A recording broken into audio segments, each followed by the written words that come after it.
Ken Hensley, seorang mantan pendeta, menceritakan perjuangan pengalaman mereka yang telah menjadi pendeta, melepaskan jabatannya sebagai seorang gembala dan menjadi seorang Katolik.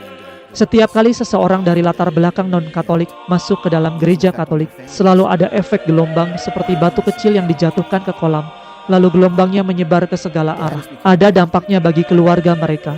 Misalnya orang-orang bertanya, kenapa anakku masuk Katolik? Ayahku jadi Katolik. Dampaknya juga terasa pada persahabatan, lingkungan kerja, dan komunitas. Tapi yang paling kuat terasa adalah saat seorang pendeta masuk ke dalam gereja Katolik. Karena orang ini sebelumnya adalah pemimpin rohani. Dia mengajar dan berkhotbah, entah itu di gereja Baptis, Presbiterian, Lutheran, Pentakosta, atau yang lainnya. Ia orang yang dihormati, punya gelar teologi, tahu banyak tentang Alkitab dan sudah lama melayani. Jadi saat dia memutuskan menjadi Katolik, itu sangat mengguncang. Karena dia harus melepaskan pekerjaannya, dia harus meninggalkan identitasnya sebagai gembala umat. Kadang dia sudah melayani 15, 20, bahkan 30 tahun sebagai pendeta. Dia harus rela kehilangan penghasilan, jabatan, dan reputasi. Contohnya saya sendiri saat saya memutuskan meninggalkan pelayanan dan menjadi Katolik. Saya sudah 11 tahun menjadi pendeta dan waktu itu saya berusia 42 tahun. Itu sangat berat.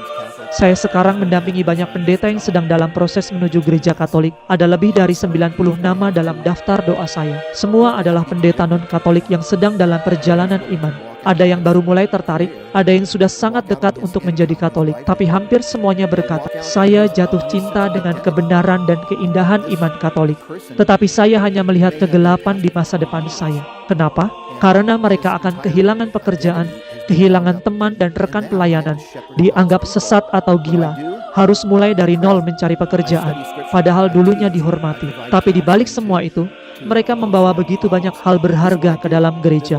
Mereka membawa pengetahuan dan pemahaman mendalam tentang Alkitab dan ajaran Kristen.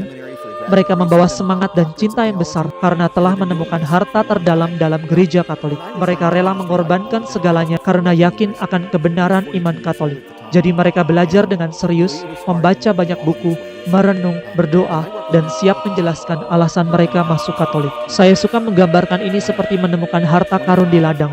Lalu ia menjual segalanya untuk membeli ladang itu. Dan setelah mendapatkannya, dia menggali dan menemukan peti harta karun. Dan ini sangat menginspirasi umat Katolik biasa yang mungkin sudah lama Katolik dan mulai kehilangan rasa syukur. Melihat seorang pendeta masuk Katolik seperti itu, penuh sukacita dan semangat, membuat mereka teringat kembali. Iya ya, saya juga punya harta yang sama. Tetapi selama ini saya tidak menyadarinya. Jadi singkatnya, membawa dampak besar, bukan hanya untuk dirinya sendiri, tetapi juga keluarganya, gerejanya dahulu, umat Katolik yang menyaksikannya.